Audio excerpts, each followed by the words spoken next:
ನಮಸ್ಕಾರ. ಇವತ್ತು ಉಪವಾಸ ಸತ್ಯಾಗ್ರಹ ಸ್ಟಾರ್ಟ್ ಮಾಡಿದ್ದೀರಾ ಚಿಕ್ಕಬಳ್ಳಾಪುರ ಜಿಲ್ಲಾಡಳಿತ ಭವನದ ಮುಂದೆ. ಯಾವೊಂದು ಉದ್ದೇಶಕ್ಕಾಗಿ, ನಿಮ್ಮ ಬೇಡಿಕೆಗಳೇನು, ಸ್ವಲ್ಪ ಮಾಹಿತಿ ಕೊಡಿ. ಜೈ ಶ್ರೀರಾಮ್, ಜೈ ಗುರುದೇವ್. ನಮಸ್ಕಾರ. ನಾನು ನಿಮ್ಮ ಭಾಸ್ಕರ್ ಅಂಕಲ್ಮುರು ಶಿವರೆಡ್ಡಿ ಮಾತಾಡ್ತಾ ಇದ್ದೀನಿ.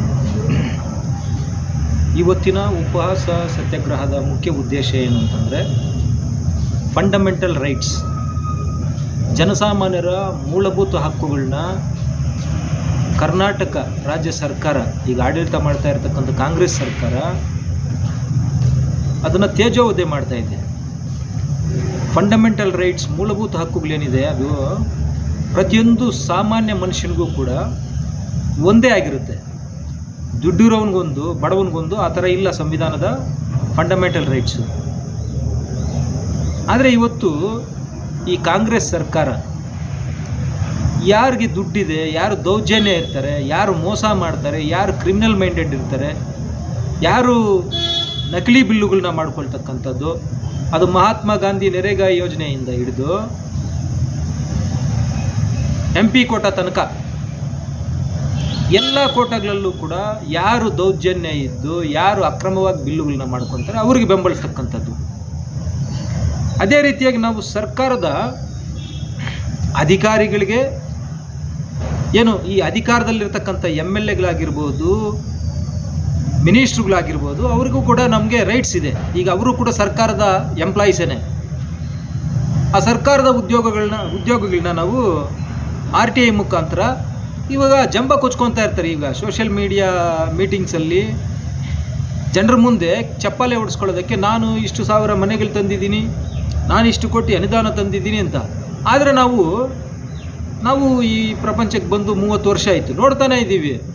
ಕೋಟಿಗಳು ಲೆಕ್ಕ ಮಾತಾಡ್ತಾರೆ, ಬಟ್ ಏನೂ ಅಭಿವೃದ್ಧಿ ಆಗಿರಲ್ಲ. ಮನೆಗಳು ಅಷ್ಟೇ. ಈಗ ಚಿಂತಾಮಣಿಗೆ 1650 ಮನೆಗಳು ಹಾಕ್ಸಿದ್ದೀವಿ ಅಂತಾರೆ, ಅಲ್ಲಿ ಕಟ್ಟೋದು 500 ಮನೆಗಳು ಇಲ್ಲ ಅಂತಂದರೆ ಏನಾಗ್ತಾ ಇದೆ? ಈ ಬೆನಿಫಿಷರಿಯಸನ್ನು ಯಾರಿಗೋ ಬೇನಾಮಿಗಳಿಗೆ ಹಾಕಿ ಆ ದುಡ್ಡನ್ನು ಮತ್ತೆ ಅವರೇ ಕಿತ್ಕೊಳ್ತಕ್ಕಂಥ ಯೋಚನೆಗಳನ್ನ ಮಾಡಿಕೊಂಡು ಈ ಮುಂದಿನ ಜನ್ರೇಷನ್ಗೆ, ಈಗಿರ್ತಕ್ಕಂಥ ಪ್ರೆಸೆಂಟ್ ಜನ್ರೇಷನ್ಗೆ ಅಭಿವೃದ್ಧಿ ಮಾಡ್ದಿರ ಅನೇಕ ಸರ್ಕಾರದ ದುಡ್ಡುಗಳು ವೇಸ್ಟ್ ಆಗ್ತಾ ಇದ್ದಾವೆ. ಸರ್, ಇದು ಇವಾಗ ಇದ್ರಕ್ಕೆ ಮುಂಚೆ ಏನಾದರೂ ಹೋರಾಟ ಮಾಡಿದ್ದೀರಾ? ನಾವು ಸರಿಸುಮಾರು 20 ವರ್ಷಗಳಿಂದ ಸಮಾಜ ಸೇವೆ ಮಾಡ್ಕೊಂಡು ಈ ಒಂದು ಮೂಲಭೂತ ಹಕ್ಕುಗಳ ಬಗ್ಗೆ ಇದ್ರ ಹಿಂದೆ ಎಲ್ಲಾದರೂ ಹೋರಾಟ ಮಾಡಿದ್ದೀರಾ? ಏಪ್ರಿಲ್ 10ನೇ ತಾರೀಕು ಚಿಂತಾಮಣಿ ತಾಲೂಕು ಕಚೇರಿ ಮುಂದ್ಗಡೆ ನಾವು ವಿನಮ್ರವಾಗಿ ಸತ್ಯಾಗ್ರಹವನ್ನು ಹಮ್ಮಿಕೊಂಡು ಪ್ರತಿಭಟನೆ ಮಾಡಿ ತಹಸೀಲ್ದಾರ್ ಅವ್ರಿಗೆ 80 ಬೇಡಿಕೆಗಳನ್ನ ಇಟ್ಟಿದ್ವಿ. 75 ಬೇಡಿಕೆಗಳು ಮತ್ತು 5 ವಿಶೇಷ ಬೇಡಿಕೆಗಳನ್ನ ಇಟ್ಟಿದ್ವಿ. ಆ ಪತ್ರದಲ್ಲೇ ನಾವು ಮನವಿ ಮಾಡಿದ್ದೀವಿ, ಇದನ್ನು ಕರ್ನಾಟಕ ಗೌರ್ಮೆಂಟ್ಗೆ ಕಳಿಸ್ಬೇಕು, ಗವರ್ನರ್ ಕಳಿಸ್ಬೇಕು, ಪ್ರೆಸಿಡೆಂಟ್ ಆಫ್ ಇಂಡಿಯಾಗೆ, ಪ್ರೈಮ್ ಮಿನಿಸ್ಟ್ರಿಗೆ, ಎಲ್ಲರಿಗೂ ಕಳಿಸ್ಬೇಕು. ಯಾಕಂದರೆ ಇದರಲ್ಲಿ ಮುಖ್ಯವಾಗಿ ಬಡವರಿಗೆ, ಬಲಹೀನ ವರ್ಗದವರಿಗೆ, ಮುಂದಿನ ಜನ್ರೇಷನ್ಗೆ ಯೂಸ್ ಆಗ್ತಕ್ಕಂಥ ಸಮಸ್ಯೆಗಳನ್ನ ನಾವಿಲ್ಲಿ ತೋರಿಸಿದ್ದೀವಿ. ಅದು ಅಭಿವೃದ್ಧಿ ಆಗಬೇಕಿದೆ, ಹಾಗಾಗಿ ಕಳಿಸ್ಕೊಡಿ ಅಂತ ಹೇಳಿದರೆ ಅವರು ನೆಗ್ಲಿಜೆನ್ಸು. ಅದೇ ರೀತಿಯಾಗಿ ನಾವೇ DC ಗೆ, ಗವರ್ನರ್ಗೆ, ಪ್ರೆಸಿಡೆಂಟ್ಗೂ ನಾವು ಕಳಿಸಿದ್ದೀವಿ. ಬಟ್ ತಹಸೀಲ್ದಾರಿಂದ ಈ DC ಆಗಬೇಕಲ್ವ ಕೆಲಸಗಳು, ಅದು ಆಗ್ತಾ ಇಲ್ಲ. ಸ್ಪಂದನೆ ಕೊಡ್ತಾ ಇಲ್ಲ ಅಂತೀರಾ? ಯಾವುದೇ ರೀತಿಯ ಪ್ರತಿಕ್ರಿಯೆಗಳಿಲ್ಲ. ಈಗ ಸಪೋಸು ಇವರು ಜನರನ್ನು ಮಿಸ್ಲೀಡ್ ಮಾಡೋದೇ ಇವರೊಂದು ಕಾರ್ಯಕ್ರಮ. ನೋಡಿ, ಮೊನ್ನೆ ಸ್ವಲ್ಪ ಮಳೆ ಆಯಿತು, ಆ ಮಳೆಗೇನೆ DK ಶಿವಕುಮಾರು, ಈಶ್ವರ್ ಖಂಡ್ರೆ, ಈ MS ಬೋಸರಾಜು ಇವರೆಲ್ಲನೂ ಕೂಡ ಏನೋ ಒಂದು ಮೀಟಿಂಗ್ ಅಂತ, ಏನು ನಾವು 3ನೇ ಹಂತ ಶುದ್ಧೀಕರಣ ಮಾಡಿ ನೀರು ಕೊಡ್ತೀವಿ ಅಂತ. ಯಾಕಂದರೆ ಅವ್ರ ಉದ್ದೇಶ ಏನು, ಮಳೆ ಬರುತ್ತೆ ಜನರು ಮರ್ತೋಗ್ಲಿ ಅಂತ. ಮತ್ತೆ ಗ್ಯಾಪ್ ಕೊಡ್ತು, ಏನೋ ಮಳೆ ಬೀಳ್ತಾ ಇಲ್ಲ, ಒಂದು ದಿನವೇ ಬಿದ್ದಿದ್ದು, ಆಮೇಲೆ ಸುಮ್ಮನೆ ಆಗಿಬಿಟ್ರು. ಮತ್ತೆ ಮಳೆ ಬರುತ್ತೆ, ಮತ್ತೆ ಡೈವರ್ಟ್ ಮಾಡ್ತಕ್ಕಂಥ ಕೆಲಸಗಳನ್ನ ಮಾಡೋದು, ಮಿಸ್ಲೀಡ್ ಮಾಡೋದೇ ಇವ್ರದ್ದೊಂದು ಉದ್ಯೋಗ. ಬಿಟ್ಟರೆ ನಿಜವಾದ ಅಭಿವೃದ್ಧಿ ಆಗ್ತಾ ಇಲ್ಲ, ಕೋಟಿಗಟ್ಟಲೆ ದುಡ್ಡುಗಳು ವ್ಯರ್ಥ ಆಗ್ತಾ ಇದ್ದಾವೆ. ಸರ್, ಇವಾಗ ಒಬ್ಬರು ಕುತ್ಕೊಂಡಿದ್ದೀರಾ, ಸಂತೋಷ. ಯಾರ ಕಡೆಯಿಂದ ಬೆಂಬಲ ಇಲ್ವಾ? ಯಾಕಂದರೆ ಚಿಕ್ಕಬಳ್ಳಾಪುರದಲ್ಲಿ ಕನ್ನಡ ಪರ, ರೈತ ಪರ, ದಲಿತ ಪರ ಹಾಗೂ ಕಾರ್ಮಿಕರ ಪರ, ಪ್ರಗತಿಪರ ಸಂಘಟನೆಗಳಿದೆ. ನೀವು ಯಾರನ್ನೋ ಬೆಂಬಲ ಕೇಳಿದ್ದೀರಾ ಇಲ್ವಾ? ಮುಖ್ಯವಾಗಿ ಹೇಳಬೇಕು ಅಂತಂದರೆ, ಇವತ್ತು ಮಿಡಿಲ್ ಕ್ಲಾಸ್ ಆಗಿರ್ಬೋದು, ಲೋಯರ್ ಮಿಡಿಲ್ ಕ್ಲಾಸ್ ಅಂದರೆ ಬಡವರು, ಮಧ್ಯಮ ವರ್ಗದವ್ರಿಗೆ ಒಂದು ದಿನ ಕೆಲಸ ಇಲ್ಲ ಅಂತಂದರೆ ಮಾರನೇ ದಿನ ಊಟಕ್ಕಿರಲ್ಲ. ಹಾಗಾಗಿ ನಾನು ಯಾರನ್ನು ಡಿಸ್ಟರ್ಬ್ ಮಾಡಬಾರ್ದು ಅಂತ ಅಂದ್ಕೊಂಡಿದ್ದೀನಿ. ಯಾಕಂದ್ರೆ ಅನೇಕ ಸಂಘಟನೆಗಳಿದೆ, ನಿಮ್ಮ ಬೆಂಬಲಕ್ಕೆ ಬರ್ಬೋದಲ್ಲ, ನೀವು ಅವ್ರನ್ನ ಖಂಡಿತ ಬರ್ತಾರೆ ಕರೆದ್ರೆ. ಬಟ್ ನೋಡಿ, ಈಗ ದೊಡ್ಡವರು ರಾಜಕಾರಣಿಗಳು ಆದರೆ ಏನಾಗುತ್ತೆ, 10 ಜನ ಕೂತ್ಕೊಂಡ್ರೆ ಅವ್ರಿಗೆ ಅಲ್ಲಿ ಬೇರೆ ಕಡೆ ಸಂಪಾದನೆ ಮಾಡ್ತಾ ಇರ್ತಕ್ಕಂಥ ದುಡ್ಡು ಡೈವರ್ಟ್ ಮಾಡ್ತಾರೆ. ನಾವು ಆ ಥರ ಮಾಡ್ತಕ್ಕಂಥ ಆಲೋಚನೆ ನನಗಿಲ್ಲ ಮೊದಲನೇದಾಗಿ. ಪ್ಲಸ್ ಇನ್ನೊಬ್ಬರು ಏನೋ ಹೊಟ್ಟೆ ಮೇಲೆ ಹೊಡಿತಕ್ಕಂಥ ಕೆಲಸಗಳು ನನಗೆ ಮಾಡೋದಕ್ಕೆ ಇಷ್ಟ ಇಲ್ಲ. ಹಾಗಾಗಿ ಅವ್ರವ್ರನ್ನ ಇದನ್ನು ಯೋಚನೆ ಮಾಡಲಿ. ಈಗ ಈ ಪಾಂಪ್ಲೆಟ್ಸ್ನ ಕೊಡ್ತೀವಿ, ಸೋಷಿಯಲ್ ಮೀಡಿಯಾದಲ್ಲಿ ಕಳಿಸ್ತೀವಿ, ನೀವು ಪ್ರೆಸ್ಸಲ್ಲಿ ಮಾಡ್ತೀರಾ. ಇದನ್ನು ನೋಡಿ ಅವರು ಯೋಚನೆ ಮಾಡಿ ಮುಂದಿನ ದಿನಗಳಲ್ಲಿ ಯಾರಿಗೆ ವೋಟ್ ಆಗಬೇಕು, ಯಾರಿಗೆ ವೋಟ್ ಆಗಬಾರ್ದು, ಇದನ್ನು ಡಿಸೈಡ್ ಮಾಡಲಿ ಅನ್ನೋದು ಮುಖ್ಯ. ಇವಾಗ ನಿಮ್ಮ ಬೇಡಿಕೆಗಳು ಏನು ಅಂತ ವಿವರಣೆ ಕೊಡಿ. ಹಂಗೆ ಎಷ್ಟು ದಿನ ಈ ಒಂದು ಉಪವಾಸ ಸತ್ಯಾಗ್ರಹ ಕೂತ್ಕೊಂತೀರಾ, ಅದ್ರ ಬಗ್ಗೆ ಒಂದು ಮಾಹಿತಿ. ಮೊದಲನೇದಾಗಿ ನಮ್ಮ ಬೇಡಿಕೆಗಳು ಇವತ್ತೇನು ಅಂತಂದರೆ, ಏಪ್ರಿಲ್ 10ನೇ ತಾರೀಕು ಚಿಂತಾಮಣಿಯಲ್ಲಿ ನಾವೇನು ಕೊಟ್ಟಿದ್ವಿ ಪ್ರಾತಿನಿಧ್ಯ ಪತ್ರ, ರೆಪ್ರೆಸೆಂಟೇಷನ್ನು, ಅದನ್ನು ಅಮಲು ಮಾಡಬೇಕು. ಅದು ಇಲ್ಲಿ ತನಕ ಏನು ಮಾಡಿದ್ದಾರೆ ಆ್ಯಕ್ಷನ್ನು, ಅದ್ರ ಬಗ್ಗೆ ವಿವರಣೆ ಕೊಡಬೇಕು. ಅವ್ರು ಲೆಟರ್ ಹೆಡಲ್ಲಿ ಹಾಕ್ಕೊಂಡು ಬರಬೇಕು.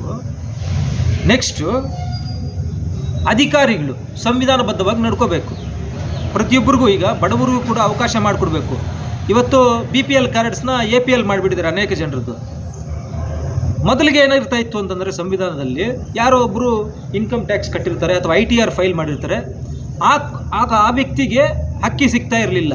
BPL ಕಾರ್ಡ್ ಹಂಗೆ ಇರ್ತಾ ಇತ್ತು. ಇವತ್ತೇನು ಮಾಡಿದ್ದಾರೆ, ಏಕಾಏಕಿ ಇವರು ಸ್ವಂತ ನಿರ್ಧಾರ ಕಂಪ್ಲೀಟಾಗಿ ಕಾರ್ಡೇ ಕಿತ್ತಾಕೋದು. ಇದು ತಪ್ಪು. ಯಾಕಂದರೆ ಕುಟುಂಬದಲ್ಲಿ ಯಾರೋ ಒಬ್ಬರು ಗೊತ್ತಿಲ್ಲದೇನೋ ಮಾಡಿರಬಹುದು, ಅಥವಾ ಬೇರೆ ಏನೋ ಬೇಕಾಗಿರುತ್ತೆ ಅವ್ರಿಗೆ, ಲೋನು ಇನ್ನೊಂದು ಮತ್ತೊಂದು, ಅದನ್ನೇನೋ ಮಾಡ್ಕೊಳ್ಳೋಕೆ ಮಾಡಿರ್ತಾರೆ. ಇವರು ಏಕಾಏಕಿ ರೇಷನ್ ಕಾರ್ಡ್ನೇ ತೆಗೆದುಹಾಕೋದು, ಈ ಥರದ ವಿಷಯಗಳು ಮಾಡಬಾರ್ದು. ನೆಕ್ಸ್ಟ್ ನಾವು RTI ಅಪ್ಲಿಕೇಶನ್ಸ್ನ ಅಧಿಕಾರಿಗಳಿಗೂ ಕೊಟ್ಟಿದ್ದೀವಿ, ರೂಲಿಂಗ್ ಪಾರ್ಟಿಲಿರ್ತಕ್ಕಂಥ ಮಿನಿಸ್ಟರ್ಸ್ಗೂ MLAಗಳಿಗೂ ಕೊಟ್ಟಿದ್ವಿ. ಅವರು ಕೂಡ ಸರಿಯಾದ ರೀತಿಯಲ್ಲಿ ಸ್ಪಂದಿಸ್ತಾ ಇಲ್ಲ. ಒಂದು RTI ಅಪ್ಲಿಕೇಶನ್ಸ್ಗೆ 100 ಅರ್ಜಿಗಳನ್ನೇ ಕೊಡ್ತಾವುದು, ಏನು ಅಕ್ನಾಲಜ್ಮೆಂಟ್ಸೇ ಕೊಡೋದು, ಡಾಕ್ಯುಮೆಂಟ್ಸ್ ಕೊಡ್ತಾ ಇಲ್ಲ. ವಾರಕ್ಕೊಂದು ಅಕ್ನಾಲಜ್ಮೆಂಟ್ ಕೊಡ್ತಾನೇ ಇರೋದು. ನಾವು ಕೇಳೋಕ್ಕಾಗಲ್ಲ, ನಾಳೆ ಕಳಿಸ್ತೀನಿ, ನೆಕ್ಸ್ಟ್ ವಾರ ಬರುತ್ತೆ ನೋಡಿ ನಿಮಗೆ ಅಂತ ಹೇಳಿದ ನೆಕ್ಸ್ಟ್ ವಾರ ಮತ್ತೆ ಅಕ್ನಾಲಜ್ಮೆಂಟೇ ಬಂದಿರುತ್ತೆ. ಅದಾದಮೇಲೆ ನಾವು ಸೋಷಿಯಲ್ ಜಸ್ಟಿಸ್ ಪರವಾಗಿ 7 FIR ಕೊಟ್ಟಿದ್ದೀವಿ ಕರ್ನಾಟಕ ರಾಜ್ಯ ಪೊಲೀಸ್ಗೆ. ಅಂದರೆ ನಾನು ಬಟ್ಲಹಳ್ಳಿ ಜುಡಿಷಿಯರಿಗೆ ಬರ್ತೀನಿ, ಬಟ್ಲಹಳ್ಳಿಯಲ್ಲಿ ಕೊಟ್ಟಿದ್ದೀನಿ. ಸರ್ಕಲ್ ಇನ್ಸ್ಪೆಕ್ಟ್ರು ಕಂಚಾರ್ಲಹಳ್ಳಿ ಸರ್ಕಲ್ ಇನ್ಸ್ಪೆಕ್ಟ್ರ್ ಕೊಟ್ಟಿದ್ದೀನಿ. SP ಚಿಕ್ಕಬಳ್ಳಾಪುರ ಕುಶಾಲ್ ಚೌಕ್ಸಿ ಅವ್ರು ಕೊಟ್ಟಿದ್ದೀನಿ. Additional chief secretary home department ಅವರು ಕೊಟ್ಟಿದ್ದೀನಿ. ನಮ್ಮ central home minister Amit Shah ಅವರು ಕೊಟ್ಟಿದ್ದೀನಿ. ನಮ್ಮ ಪ್ರೆಸಿಡೆಂಟ್ಗೂ ಕೊಟ್ಟಿದ್ದೀನಿ. ಇದನ್ನು ಇವ್ರು ಏನು ಮಾಡ್ತಾ ಇದ್ದಾರೆ, ಮೇ ಬಿ ಇಲ್ಲಿರ್ತಕ್ಕಂಥ ಕಾಂಗ್ರೆಸ್ ಅವ್ರಿಗೆ ಈ ಕರ್ನಾಟಕ ರಾಜ್ಯ ಪೊಲೀಸು ಭಯ ಪಡ್ತಾ ಇರಬೇಕು. ಭಯ ಪಟ್ಟವರು ಉದ್ದೇಶಪೂರ್ವಕವಾಗಿ ಇದನ್ನು FIR ರಿಜಿಸ್ಟರ್ ಮಾಡಿ, ನಾನು ಕೊಟ್ಟಿರ್ತಕ್ಕಂಥ ಪಿಟಿಷನ್ಸ್ ಹೇಳಿಗೂ ಅದನ್ನು FIR ಮಾಡ್ದಿರಾ, ಇನ್ವೆಸ್ಟಿಗೇಷನ್ ಮಾಡ್ದಿರಾ, ಸುಮ್ಮನೆ ಡಾಕ್ಯುಮೆಂಟ್ ಇಟ್ಕೊಂಡಿರೋದು. ಯಾವತ್ತೋ ಒಂದಿನ ಗುಜರಿ ಒಂದು ಪೇಪರ್ ಅಂತ ಬಂದರೆ ಪೇಪರ್ಗೆ ಸೇಲ್ ಮಾಡಿಬಿಡ್ತಾ ಇದ್ದಾರೇನೋ, ಆ ರೀತಿ ಇದೆ ಇವ್ರದ್ದು ಕೆಲಸಗಳು. ಹಾಗಾಗಿ ಇದೆಲ್ಲ ತಪ್ಪು ಅಂತೇಳಿ ನಾನು ತಿಳಿಸ್ತೀನಿ.